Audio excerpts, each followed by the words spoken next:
Kalau penegaknya hukumnya tidak tegak atau penegak hukumnya tidak bersih, bagaimana kita membersihkan yang kotor ataupun yang harus kita bersihkan? Saya pun akan melakukan tindakan tegas dan keras terhadap anggota kami yang masih bermain-main terkait dengan peredaran narkoba. Saya akan terapkan undang-undang money laundering terhadap para pelaku. Artinya apa? Saya akan memiskinkan para pelaku itu. Tapi saya sampaikan untuk anggota Polri di luar yang lainnya. Anggota Polri saya bilang kepada mereka, kalau Anda masih bermain-main terhadap peredaran narkoba, baik ada backingnya, pengantarnya, informannya, ya, secara tegas. Ya kalau perlu kita upaya paksa, tegeteng gitu ya. Supaya apa? Tetapi yang pasti adalah kita akan pecat dia.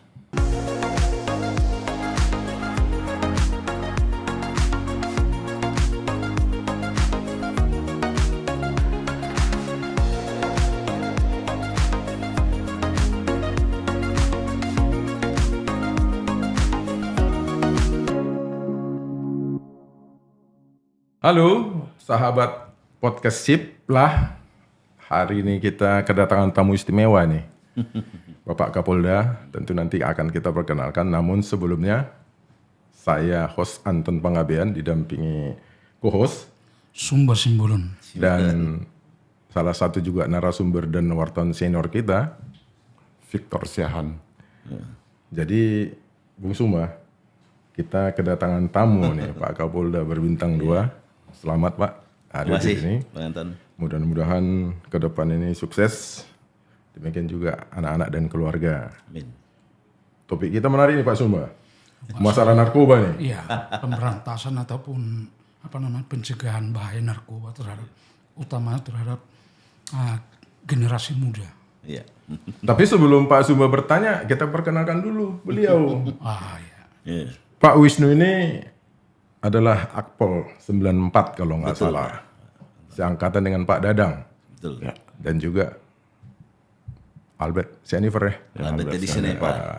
Yang memegang Adi Makaya kalau nggak salah. Betul, Pak. Pak Kapolda tidak asing lagi di sini karena beliau adalah bagian daripada keluarga orang Sumatera Utara. Ya. Dan istri Kalau nggak salah Boru Silalahi. Buru Silalahi. Dan mertua Boru Tegal. Betul. sama dengan pendiri Aryan Syah. Iya. Jadi Pak Kapolda, tentunya ini kan merupakan tantangan berat bagi kepolisian, bukan hanya Pak Wisnu. Iya. Bahasa narkoba ini adalah kalau nggak salah kemarin Sumatera Utara itu peringkat pertama peredaran narkoba.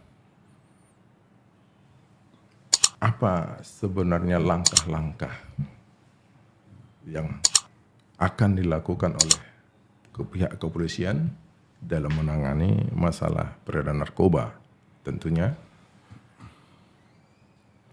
Dan ini juga peredaran ini bukan hanya di masa Pak Wisnu, bahkan sudah Kapolda-Kapolda sebelumnya.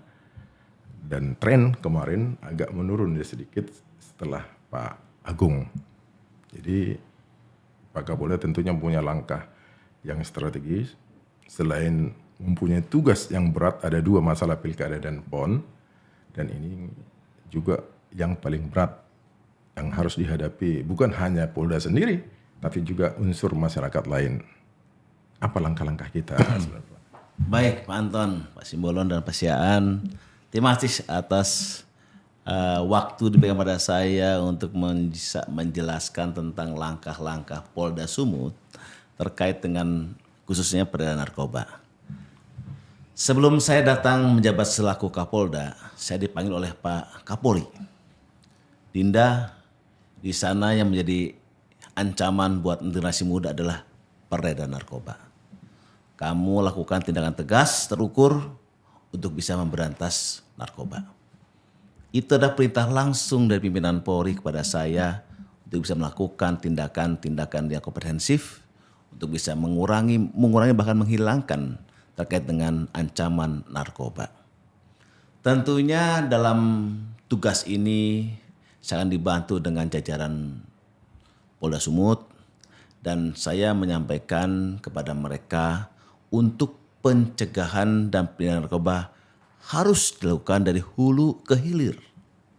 Tidak saja hulunya saja atau hilirnya saja, tapi secara komprehensif dilakukan dari mulai hulu sampai hilir. Apa itu? Pertama, saya akan mengoreksi terkait dengan penegakan hukum yang dilakukan oleh aparat kepolisian. Saya bersama dengan jajaran berkomitmen untuk bisa melakukan pemberantasan narkoba dengan baik dan jujur, transparan, akuntabel. Kalau dari Polri ataupun penegak hukum sudah mempunyai komitmen yang tegas terkait dengan pencegahan dan pemberantasan narkoba, itu sudah masuk ke dalam 25%. Sepertiganya dulu. Untuk bisa memecahkan pemberantasan narkoba. Kenapa? Karena itu menjadi dasar dari penegakan hukum. Kalau penegakan hukumnya tidak tegak atau penegakan hukumnya tidak bersih, bagaimana kita membersihkan yang kotor ataupun yang harus kita bersihkan? Saya ingatkan kepada anggota di lapangan dan di jajaran untuk bisa melakukan tindakan tegas terhadap peredaran narkoba dengan baik dan jujur. Mulai dari mana? Mulai dari para penyidiknya. Kalau dia melakukan proses penegakan hukum, barang buktinya harus benar. Ditempatkannya harus benar. Jangan main-main sama barang bukti. Kemudian bagaimana dengan pasal-pasalnya? Kalau pasalnya menggunakan pasal pengedar, jangan dibuat jadi pengguna. Ya. Kemudian bagaimana lagi? Jangan menerima sesuatu apapun dari para pengedar narkoba. Itu langkah-langkah saya. Dan saya akan memberikan reward terhadap para anggota saya yang melakukan tindakan tegas terhadap peredaran narkoba. Sebaliknya, saya pun akan melakukan tindakan tegas dan keras terhadap anggota kami yang masih bermain-main terkait dengan peredaran narkoba. Satu. Yang kedua, tentang peredaran. Saya menyikapi, melihat analisa dari intelijen dan laporan dari Dirjen Narkoba bahwa masuknya narkoba di wilayah Sumut ini 3 jalur. 1 darat, laut, dan udara. Ini harus kita potong dari masuknya itu. Dari daratnya, wilayah dari Aceh, kita perkuat pengawasan dan peredaran terkait dengan jalur-jalur di wilayah darat. Saya akan tempatkan tim-tim kami bersama dengan tim dari Polda untuk bisa memastikan adanya pemantauan terkait dengan jalur darat, laut, dan udara. Tentunya tidak mudah dan tidak bisa kasat mata. Saya minta bantuan kepada Direktorat Narkoba Mabes Polri untuk memberikan alat-alat khusus terkait dengan jaringan-jaringan pemasok dari luar negeri dan dari 2 daerah. Saya dibantu nanti oleh tim dari Mabes Polri memberikan alat-alat khusus yang nggak saya sebutkan satu persatu. Tapi alat khusus itu bisa memantau pergerakan dari jalannya distribusi narkoba. Karena jaringan tersebut pasti berawal dari luar negeri. Dan kita punya data, kita punya nama alat-alat yang bisa memantau perkembangan. Seperti contohnya, ada kapal yang dimatikan alatnya, GPS-nya. Ada mobil yang masuk dari Aceh, masuk ke kita tanpa diketahui. Malam hari, pagi hari, itu punya ada alatnya. Alat itu akan kita tempatkan di sini dan dibantu oleh teman-teman dari Barreskrim. Yang ketiga, terkait dengan pengedarnya, distribusinya, ya kan, pelaku kejahatan pengedar pemasoknya. Saya pastikan upaya keras, tindakan tegas, dan terukur. Supaya apa? Ada contoh. Jangan para pelaku yang notabene-nya sudah menggunakan narkoba sebagai musuh masyarakat, dibiarkan begitu saja. Diberikan ancaman yang mudah. Ya, saya sudah bertemu dengan Pak Kajati di sini. Saya meminta dukungan Pak Kajati untuk memutus para pelaku kejahatan narkoba dengan hukuman yang keras. Beliau sampaikan, sudah Pak, saya sudah putus beberapa perkara narkoba, saya tuntut dengan hukuman mati. Udah berapa banyak? Udah banyak puluhan Pak, tinggal eksekusi aja gitu kan. Nah itu coba bagus, saya bilang, saya kerjasama dengan teman-teman penegak hukum lainnya. Putus hukuman keras, jangan main gitu.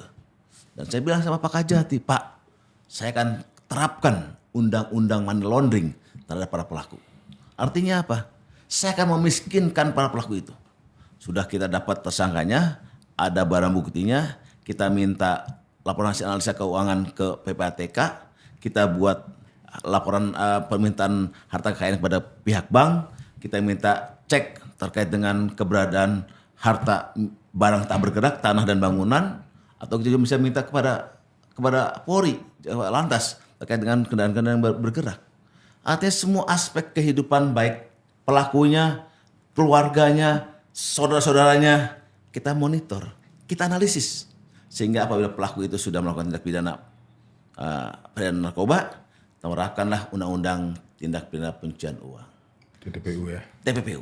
Sehingga dia miskin. Sehingga dia nggak punya uang lagi. Dia keluar nggak apa-apa.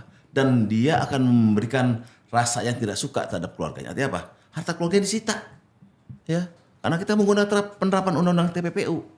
Itu yang belum pernah kita lakukan. Dan ini kita terus berkolaborasi dengan penyidik-penyidik dari Mabes Polri untuk bisa meningkatkan kemampuan para penyidik saya bisa melakukan penerapan undang-undang TPPU.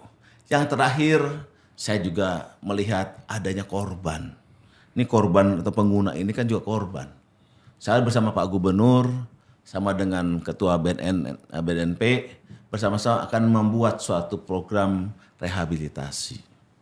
Karena dia korban juga. Memang kami terkendala dengan anggaran, tapi Pak Gubernur sampaikan akan mencarikan tempat dan anggaran untuk bisa merehabilitasi para pengguna narkoba tersebut. Karena membedakan antara pengedar, pengguna beda. Pengguna itu biasanya itu adalah orang-orang korban. Tapi pengedar biasanya nggak pernah pakai. Dia terima uangnya saja. Nah itulah 4 hal tadi yang saya lihat bagaimana kita akan memberantas peredaran narkoba tersebut dengan komprehensif, baik dari hulu baik ke hilir, dan saya akan melakukan tindakan tegas terhadap para pelaku tersebut. Tapi Pak Kapolda, yang kita lihat ini kan korban itu bukan hanya dewasa, anak-anak, anak sekolah. Itu bagaimana kita melakukan suatu pendekatan, pencegahan dan sosialisasi. Mereka kan sungguh menjadi korban sebenarnya. Sementara kita pada 2045 akan mengarah kepada generasi emas. Tapi kalau kondisinya seperti anak-anak juga, anak sekolah juga sudah menjadi korban, tentu kan program itu mandek ataupun mungkin gagal tanda kutip. Ya. Program itu ada tim analisanya. Jadi bukan kami yang menganalisa, tapi ada tim dari BNN Pusat bersama dokter dan psikolog dari pusat akan membuat treatment terkait dengan anak-anak. Karena treatment terhadap anak-anak dan dewasa berbeda. Ya, kalau treatment terhadap anak-anak mungkin dia tidak harus dimarahi, tidak harus di kata-kata kasar, tapi disayangi, diberikan kegiatan supaya hilang traumanya. Itu kan ada treatment sendiri. Dan itu dibutuhkan psikologi dari pusat untuk bisa membedakan antara treatment kepada dewasa dan treatment kepada anak-anak. Saya yakin kalau treatment itu dilakukan dengan baik dan benar, ya masa-masa kita nanti tua nanti atau Indonesia emas nanti 2025, anak ciptalah anak-anak yang cerdas dan luar biasa nanti. Sedikit Pak Kapolda, sesuai dengan komitmen Bapak tadi dan kerasnya upaya untuk mencegah ataupun menghilangkan kata Bapak tadi untuk peredaran narkoba ini.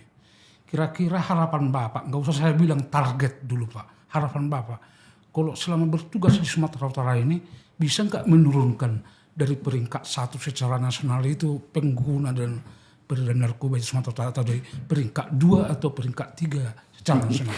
Saya nggak ada harapan Bapak lah. Saya bukan harapan, saya akan laksanakan. Saya nggak berharap, saya akan laksanakan. Komitmen harus dilakukan. Berarti kami yakin itu akan tercapai gitu Pak. Komitmen itu harus dilakukan. Jadi komitmen itu jangan cuma harapan, tetapi ditindak. Dan ditindak jangka panjang sejak sekarang. Saya sampaikan, saya tidak ada hari besok, sampaikan hari ini, dan setelah jalan. Dan kita lihat kemarin saya sudah sampaikan semua kegiatan di Polres jalan. Ya, bahkan di atas, ya agak keras dikit lah ya. Saya bilang keras, kalau enggak saya tegur ya. Tapi begitu pun kalau dia ada nakal-nakal, saya akan dengan tegas saya sampaikan, saya akan tindak dengan tegas anggota saya bermain-main tahap itu. Tapi Pak Wisnu, ini kan nggak bisa dia berjalan sendiri. Jadi ibarat sisi koin dia, ada sisi kiri, sisi kanan. para pengedar dan bandar ini kan nggak bisa bergerak sendiri tanpa di backup oleh pihak tertentu. Apakah pihak kepolisian seandainya ditemukan ikut membackup para pengedar dan pengguna narkoba ini, apa tindakan yang paling keras misalnya Pak? Jadi membuat suatu pembelajaran ataupun efek jera terhadap aparat. Karena mereka tidak bisa melakukan itu kalau tidak ada dapat informasi saat ini ada razia di sana. Iya. Tolong berhenti sementara atau membackup dan mengantar barang ke tempat tertentu. Gimana Pak? Saya sih yakin masih banyak polisi yang baik dengan oknum. Tapi masih ada oknum. Pasti dalam suatu keluarga juga ada yang nakal biasa.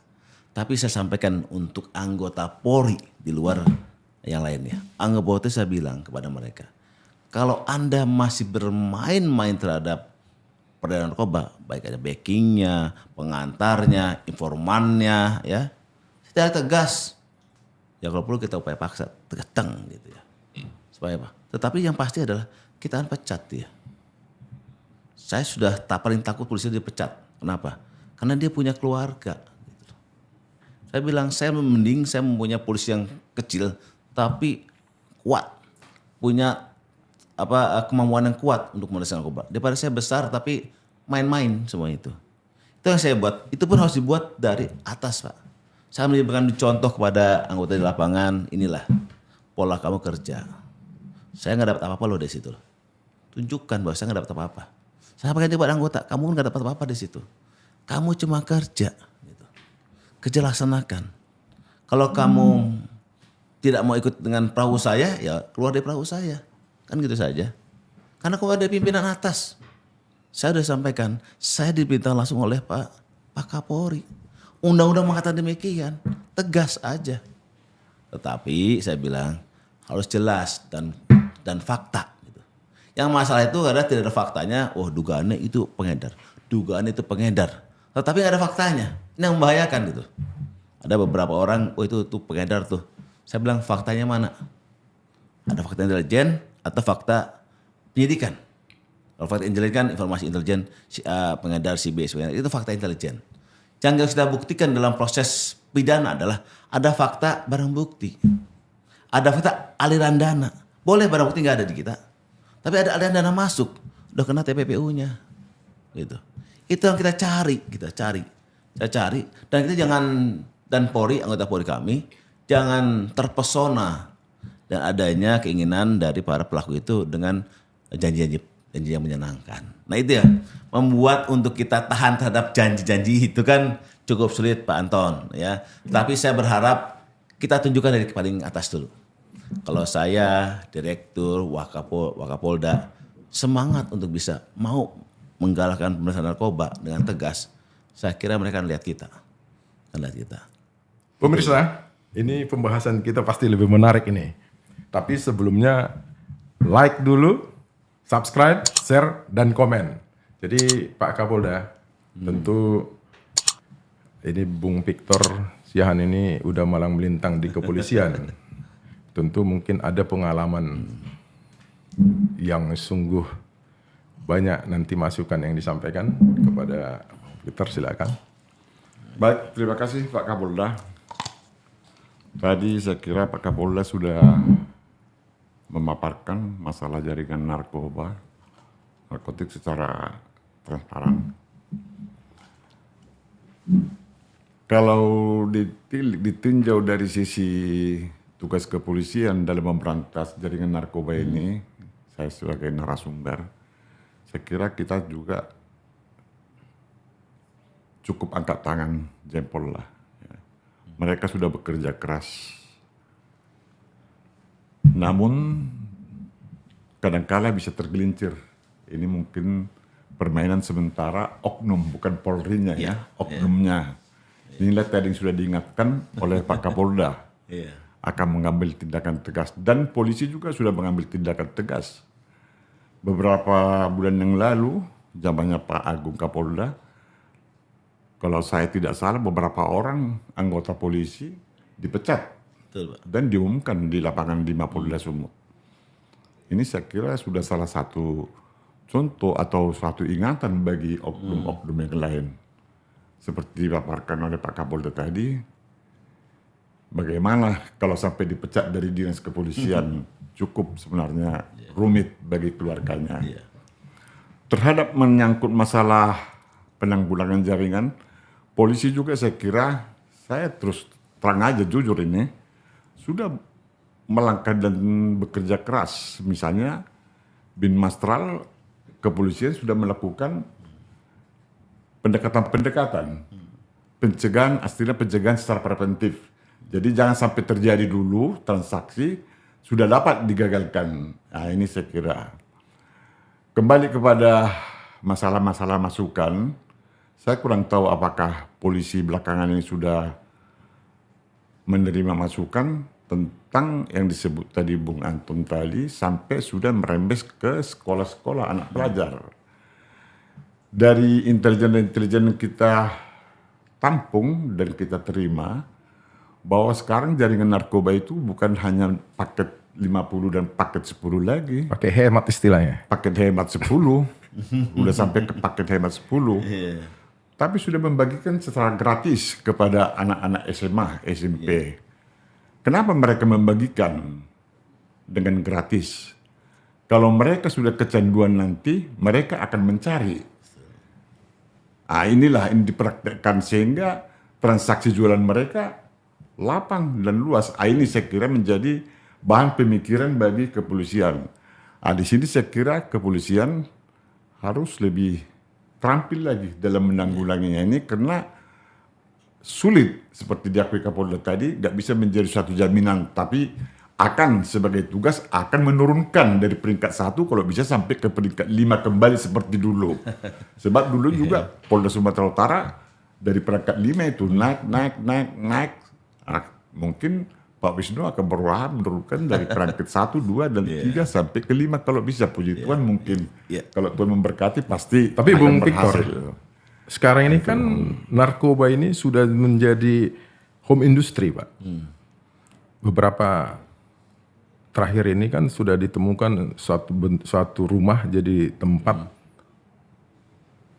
pencetakan narkoba yang bahan dasarnya itu yang dibeli melalui online dari luar negeri. Itu bagaimana Pak kita bisa mencegahnya itu? Tentunya kan harus bekerja sama misalnya dengan pihak bea cukai dan segala macam. Itu apa langkah kita lagi? Ya. Saya setuju dengan tadi Bung Sian dengan Bung Anton terkait dengan perkembangan dinamika peredaran narkoba yang terus bermanifestasi. Ya, baik dalam bentuk pembuatannya, tadi pengedarannya, bahkan bagaimana penerimaan uangnya. Saya mau kasih tahu rekan-rekan pendengar sekalian bahwa sekarang pemain narkoba jarang menerima uang cash. Dia akan menerima uang kripto. Ya, kripto. Kripto ini salah satu jenis pembayaran yang sah di luar negeri dan dapat diperdagangkan di wilayah Republik Indonesia, namun tidak digunakan. Tidak bisa digunakan secara sebagai uang pembayaran. Karena menyangkut Undang-Undang Nomor 11 tahun 2000, Undang-Undang Nomor 7 tahun 2011 tentang mata uang, bahwa yang berlaku di negara Indonesia adalah mata uang rupiah. Tapi kripto itu sekarang bisa diperjualbelikan di wilayah Republik Indonesia sebagai barang yang dapat dijual belikan. Nah, ini terkait dengan barang buktinya. Nah, sekarang terkait dengan peredarannya. Tadi Pak Bung Sian sampaikan peredarannya bukan saja sekarang paket hemat, paket gratis bahkan kan gratis. Nah, ini menarik ini. Menarik sekali. Kalau ini ada paket gratis, saya juga akan menggunakan metode-metode yang gratis yang bisa mengena kepada orang-orang gratis itu. Tadi anak-anak tadi. Dicoba dulu, udah enak, nyaman, baru bisa bayar. Ini baik terjadi di beberapa tempat di Jakarta. Saya sampaikan tentunya saya mempunyai beberapa anggota kami yang sering melakukan sosialisasi ke sekolah masing-masing, ke sekolah-sekolah gitu ya. Sangat ikan terus. Saya akan buat surat kepada kepala sekolah untuk bisa melakukan antisipasi terhadap peredaran narkoba di sekolah. Namun pasti jangan mereka mengatakan kalau di wilayah sekolah pasti aman. Yang nggak aman adalah setelah pulang sekolah. Dibutuhkannya adanya peran orang tua. Saya sampaikan kembali, tidak bisa kita bekerja sendiri. Orang tua sangat kuat perannya terhadap kekuatan mental dari anak didik kita. Saya pasti akan buat surat kepada sekolah-sekolah untuk memantau perkembangan dinamika perubahan terhadap peredaran narkoba. Juga saya mengingatkan kembali pada orang tua untuk open.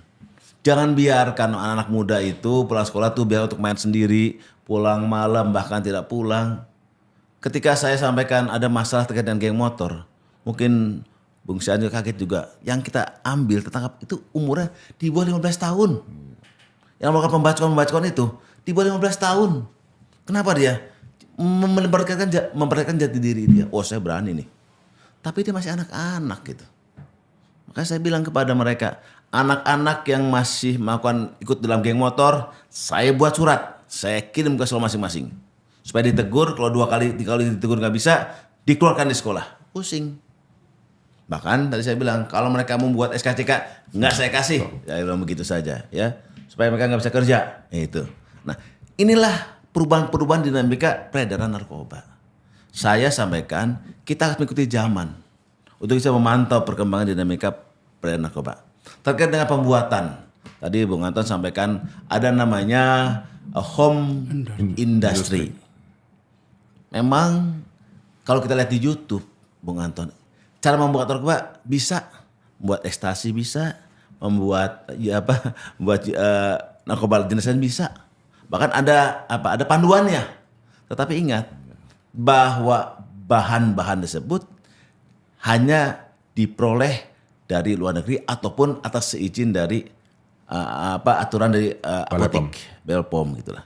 Nah, ini kita sudah bekerjasama dengan Badan POM dan Bea Cukai untuk memonitor kembali terkait dengan importasi. Ada hal-hal yang menjadi permasalahan, yaitu masalah jual beli online. Dia mengirim dari luar negeri tanpa melalui media yang benar, artinya langsung ke kita. Nah ini juga kita akan monitor terus. Saya sangat dekat dengan teman-teman Bea Cukai dan dari Badan POM. Bersama-sama kita menanggulangi importasi bahan-bahan narkoba. Itu yang pernah kita lakukan ya, beberapa tempat kita pernah ungkap. Kita ngikutin namanya ngikutin dari bahan-bahan tersebut dikirim dari mana kemana. Kadang begini, importasi dari luar negeri nggak ke si pelaku, pasti ke orang-orang lain. Kadang ada beberapa orang terima kaget, oh ada apa kok bisa terima paket gitu ya. Ya kaget tuh ya, ini siapa yang paket? Kan diikutin nih. Ya, setelah dia aman, ditunggu 2-3 hari nggak ada komunikasinya, baru datang ketok-ketok, Pak saya ada yang salah kirim paket, nah gitu. Sekali begitu. Kalau dia langsung ke orangnya pasti ketangkep gitu loh. Makanya jangan agak khawatir kalau tiba ada paket yang tidak jelas datang ke rumah kita itu. Beberapa kali saya menerima, bukan saya, ada beberapa saudara menerima paket. Saya bilang, kalau kamu menerima paket yang bukan kamu miliknya, laporan ke polisi setempat. Gitu. Pasti akan datang tuh, 2-3 hari yang akan datang. Orang yang mengatakan, Pak ada kiriman gak itu barang saya salah alamat. Pasti begitu. Karena kalau langsung ke alamat tersebut, dikejar, kita udah ikutin nih. Paket kan kita biarin, paket masuk, kita diamin dulu. Oh si penerima ini, pengantar ini, kita ikutin terus sampai ketemu. Wah kok beda ya? Profiling yang kita akan tangkap ini si A, tapi kok paketnya datang ke si B, kan nggak bisa kita tangkap. Dan sampai kita salah tangkap gitu. Nah kita tunggu dulu sampai kita betul-betul orang yang dapat yang sesuai dengan profiling kita. Itulah dibutuhkan alat-alat yang lengkap, Bung Anton ya. Saya dikasih bantuan banyak bagus dah alat yang baik dari Mabes Polri untuk bisa mengungkap, dan saya jadi sampaikan kepada Dir Narkoba Mabes Polri untuk membantu kami lakukan proses penegakan hukum yang keras dan yang dengan barang bukti yang banyak. Saya kira apa yang kita tangkap ini masih seberapanya ya, belum terlalu bisa lagi Pak. Bisa. Ini upaya teknis sudah Bapak uraikan dari tadi. Yeah. Bagaimana dari faktor untuk secara humanis, misalkan dengan tadi yang udah pernah dibikin Pak Kapolda yang melalui Police Go to School, melalui pengajian ke masjid, ke gereja. Bagaimana kalau kita pakai Pak ruangan misalkan iklan-iklan itu advertising berupa imbauan kepada biar dibaca. Padahal itu kan ada ruang gerangnya sama kepolisian melalui CSR. Kenapa kita buat imbauan-imbauan? Misalnya untuk para generasi muda ini, nggak usah mesti langsung sama orangnya, tapi dia terbayang terus kalau dia baca itu imbauan-imbauan untuk mencegah narkoba itu. Gimana menurut Pak? Setuju, Pak. Billboard. Ya billboard. Billboard, setuju. Saya akan lanjutkan hal yang baik, Pak. Setuju sekali. Bahaya narkoba. Karena itu Iya. memungkinkan untuk diminta oleh kepolisian untuk memberi imbauan-imbauan kepada generasi muda ini. Saya akan minta bantuan CSR, Pak. Karena anggaran di kami nggak punya anggaran untuk sosialisasi. Tentunya kita berbasis anggaran. Ya, yang kita punya adalah lidik-sidik. Saya biasanya menggunakan anggaran dari BNPB, Badan Nasional Narkoba Daerah. Mereka punya ada anggarannya untuk itu. Tapi kita akan membuka minta bantuan untuk CSR-nya untuk dipasang tuh nanti di billboard itu, Pak. Bahaya narkoba, yang gitu kan. Nanti saya teruskan tuh, Pak. Bagus tuh, Agak Pak. santai nih Pak. Iya. Ya. Saya mau ke Parapat hari itu. Dibikin di situ di pinggir jalan itu berupa billboard itu. Oh, iya. Ingat, nenek moyang kita dahulu bukan pembalap, tapi pelaut. Katanya. Ketawa dengan gelitik dia. Iya. Nenek moyang kita bukan pembalap, tapi pelaut. Iya. Itu bagus, Pak. Sama Itu. dengan tadi, kalau ada billboard, anak sekolah SMA dibaca itu, wah dia udah tahu menjaga Seterusnya, diri. Pak. Tinggal kita cari ya pola anggarannya. Pola anggarannya sesuai dengan anggaran kita untuk bisa kita gunakan untuk sosialisasi seperti di billboard. Karena kan billboard itu kan butuh anggaran juga. Iya, betul. Anggaran ya, karena kan juga pemasukan buat PAD daerah. Tapi saya akan coba membuat surat kepada teman-teman di daerah dan pemerintah daerah untuk bisa memberikan dukungan pada kami, memberikan ya mungkin bayarnya nggak full lah atau dapat dikasih gratis lah kalau memang kosong gitu ya. Bisa kerjasama, Pak. Kerjasama. Mitra dia. Gitu. Mitra, iya. Jadi dulu kita juga seperti itu dengan proyek-proyek pemerintah pusat di daerah. Ada kerjasama antara pemerintah dengan para media gitu. Kita juga terbuka dengan masalah itu. Tadi Bapak ada sampaikan ada dana CSR dari perusahaan-perusahaan lain. Itu banyak perusahaan di sini yang care terhadap pembinaan generasi muda. Mungkin bisa dimanfaatkan mungkin, Pak. Nah, jadi Urusan kembali urusan pengadilan nanti itu. Iya, cak Pak. Saya masukkan Pak dalam program saya nanti. karena kita juga Pak sudah gelisah. Saya juga sebenarnya ada daerah tertentu, kita usah sebut, mungkin aparat sudah tahu. Ketika kita berkunjung ke lapas atau ke rutan, akan kita temukan sejumlah warga di situ. Satu kampung ada yang anak dengan orang tua, ada yang anak dengan menantu, ada yang suami istri. Iya. Karena kasusnya kasus narkoba. Iya. Wah. Jadi sebenarnya sudah mengkhawatirkan sebenarnya masalah narkoba ini. Tentunya dengan kehadiran Pak Wisnu yang kami lihat sangat apresiasi betul masalah ini. Iya. Tadi kita juga disampaikan oleh Pak Chandra, ini harus kita ternyata bukan hanya paket hemat, paket gratis pun sudah ada. Aduh. Ini gak jelas ini. Ini harus kita Jadi bukan selesaikan. hanya di kota besar aja, Pak. Iya, betul. Bahkan di tempat wisata, di Baligi, di Parapat, di Tarutu, di Porsea, waduh, bahkan di Nias, sudah banyak narkoba ini. Jadi sebenarnya bukan hanya Bapak saja, ketanggung jawab pihak kepolisian juga tanggung jawab kita sebagai warga masyarakat. Iya. Tentu kami juga supaya lebih stressing, penegasan ini bisa kami sampaikan kepada masyarakat, stressingnya supaya lebih menggigit dia. Iya, boleh Pak. Tapi Pak, gini Pak, bedakan antara pengedar dengan pengguna. Iya. Karena pengguna ini bisa direhabilitasi jadi sehat. Tapi kalau pengedar biasanya dia nggak menggunakan. Nggak menggunakan. Tetapi dia memberikan Betul. barang itu untuk digunakan oleh orang lain. Nah itu bahayanya pengguna, pengedar itu Pak. Dia nggak terima akibatnya, tapi dia terima duitnya aja. Kita harus keras Pak. Sambil minum, Pak. Iya Pak, harus keras. Jangan kita kalau penggunanya Pak, kita harus lakukan rehabilitasi. Ada satu perkataan Pak, kalau keluarga kita kena korban, jangan ditinggalkan, jangan dimarahin, Jangan diusir dari rumah. Kamu yang pulang pergi maluin orang tua, jangan. Peluk Pak. Peluk. Dekatkan dengan kita, berikan nasihat baik-baik, peluk saja gitu loh. Karena dia butuh sesuatu, ya, kasih sayang dari orang tua. Karena untuk bisa menghentikan penggunaan narkoba adalah dari hati sendiri. Tidak bisa dari orang lain. Kalau kita memberontak, sakit hati, kesal, marah, biasanya penggunaan narkoba itu akan balik lagi kepada kelompoknya narkoba. Udah sini aja dengan saya kan aman, baik kata pengedar itu. Ngapain kamu di keluarga sana? Kamu dimarahin, kamu dicaci maki. Mending sama kami nih, sama kita, sama pengedar ini. Kamu dikasih barang enak, tenang, kamu dihormati. Padahal itu menjurumus. Seringkali kita marah gitu. Kamu memalukan keluarga, memalukan itu.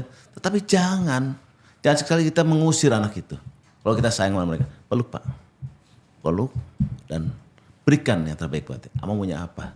Apa yang salah dari papa mama supaya kamu bisa balik ke papa mama lagi. Jangan tinggalkan rumah Dek. Jangan tinggalkan papa mama. Gitu. Nah itu yang membuat sembuh Pak. Biasanya touch-nya keluarga membuat dia lebih tahan terhadap godaan-godaan narkoba. Itu Pak. Jadi kalau sudah setingkat Pak Kapolda optimis peredaran narkoba ini akan bisa dituntaskan, apalagi kita warga masyarakat. Jadi para pemirsa, demikian Pak Kapolda menyampaikan bahwasanya ini akan tuntas, bahkan personilnya pun akan dilakukan tindakan keras. Dan bahkan pengedar, bahkan bandar pun akan dimiskinkan. Hingga aset-asetnya melalui undang-undang TPPU ya Pak? Iya, betul. Jadi bagaimana Pak Sumba? Itu dari tegas Pak Kapolda tadi bahwasanya ini akan jalan terus dan bukan hanya harapan, akan jadi kenyataan kan gitu, kata Pak Kapolda tadi. Dan laksanakan. Ya. Dan kita yakin itu dengan kehadiran Pak Kapolda di sini. Iya. Action Pak, jangan cuma harapan, lakukan. Tentunya kami dari podcast Siplah memberikan apresiasi Terima kasih kepada Pak Kapolda. Iya Pak. Dengan kehadiran Bapak ini tentunya kami juga nanti untuk hal-hal tertentu bukan hanya masalah narkoba. Dan kami Pak sebenarnya bukan mau menjustice. Kami ikut membantu mensosialisasikan, mempublikasi semua kebijakan bukan hanya dari kepolisian, pemerintah juga. Iya. Sip terbuka untuk itu. Untuk itu para pemirsa podcast Siplah, jangan lupa subscribe, like, komen, dan share.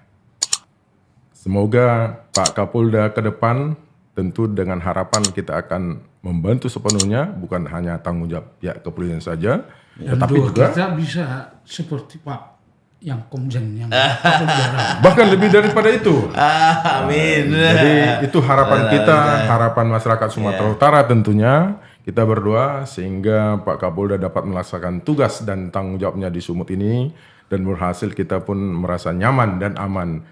Mungkin Pak Kapolda, terima kasih akan kami sampaikan. Mudah-mudahan di lain waktu dan topik yang sama Bapak berkenan. Senang hati. Iya. Senang hati. Horas. Terima kasih.